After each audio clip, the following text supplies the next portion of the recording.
एक वक्त की बात है, शेरनी ने जंगल में एक बच्चे को जन्म दिया और जन्म देते ही वह उसी जगह पर मर गई। उतने में उधर से कई सारी भेड़ गुजर रही थी। वह शेर का बच्चा जिसने अभी अभी दुनिया में कदम रखा था, उन भेड़ों के साथ मिलकर चला गया। अब वह शेरनी का बच्चा उन भेड़ों के साथ ही रहने लगा और उन भेड़ों के साथ रहने की वजह से वह खुद को एक भेड़ ही समझ रहा था। उसने कभी मांस नहीं खाया और वो उन भेड़ों के साथ मिलकर घास खाने लगा था। उसे कुछ आइडिया ही नहीं था कि एक शेर कैसे रहता है और कैसे अपनी जिंदगी गुजरता है, और उसे ये तक नहीं पता था कि वह एक शेर है, क्योंकि उसके चारों तरफ भेड़ ही भेड़ थी और भेड़ के ही साथ में रहने लगा था। उसने कभी शेर की तरह नहीं दहाड़ा। फिर समय गुजरता गया और वह शेर का बच्चा एक जवान शेर बन गया। वह भेड़ों के झुंड में बिल्कुल अलग ही दिख रहा था, लेकिन भेड़ों के साथ रहकर भेड़ों को उसकी आदत हो गई। एक दिन एक बूढ़े शेर ने उन भेड़ों के झुंड पर हमला कर दिया। जब उस बूढ़े शेर ने भेड़ों के झुंड में उस जवान शेर को देखा तो वह हैरान हो गया। उसे अपनी आंखों पर विश्वास नहीं हो रहा था। उसने देखा कि एक जवान शेर भेड़ों के साथ घूम रहा है। उसने पहले कभी ऐसा नहीं देखा था। वह भूल गया कि वह वहां पर भेड़ों को पकड़ने आया था। उसने सोचा कि वह शेर से बात करेगा और पूछेगा कि यह सब क्या हो रहा है। उस बूढ़े शेर ने भेड़ों के झुंड पर फिर से हमला किया, उस शेर को पकड़ने के लिए। भेड़ों में जैसे ही उस बूढ़े शेर को देखा तो सब अपनी जान बचाकर भागने लगे, और उन भेड़ों के साथ वह शेर भी अपनी जान बचाकर भागने लगा।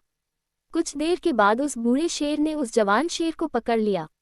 बूढ़े शेर ने उस जवान शेर को पकड़कर यह कहा, अरे बेवकूफ, तू मुझे देखकर भाग क्यों रहा है? जवान शेर ने रोते हुए कहा, प्लीज मुझे छोड़ दो, मैं एक साधारण सा भेड़ हूँ, मुझे जाने दो। वो उस बूढ़े शेर को देखकर एक भेड़ की तरह कांप रहा था। बूढ़ा शेर ये सुनकर हैरान हो गया और वह समझ गया कि यहाँ पर क्या हो रहा था। बूढ़ा शेर उस जवान शेर को एक नदी के पास लेकर गया। यंग शेर वहां से भागने की कोशिश कर रहा था, लेकिन बूढ़े शेर ने उसको नदी की तरफ धकेलते हुए कहा कि अपने आप को इस पानी में देख। नदी का पानी पूरी तरह से शांत था। बूढ़े शेर ने जवान शेर को कहा कि अपने चेहरे को इस नदी में देखो और फिर मेरे चेहरे को देखो। अपनी बॉडी को नदी में देखो और फिर मेरी बॉडी को देखो।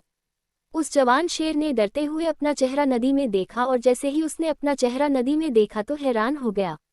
उसने देखा कि वह एक भेड़ की तरह नहीं बल्कि एक शेर की तरह दिखता है।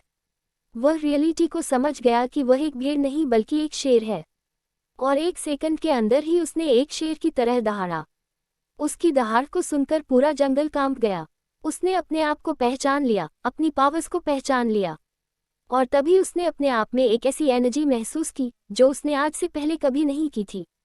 फिर उसने सोचा कि एक भेड़ की तरह जीना रियलिटी नहीं थी, वह सिर्फ एक मेंटली कॉन्सेप्ट था। पर अब वो रियलिटी को जान चुका था। इस कहानी से बहुत ही डीप मैसेज निकलकर सामने आता है। अपने अंदर से उस वीकनेस को निकालो जो आपके अंदर झूठ बोल बोल कर बैठा है। आप भी एक शेर की तरह हो जो भेड़ों के बीच फंस चुके हो।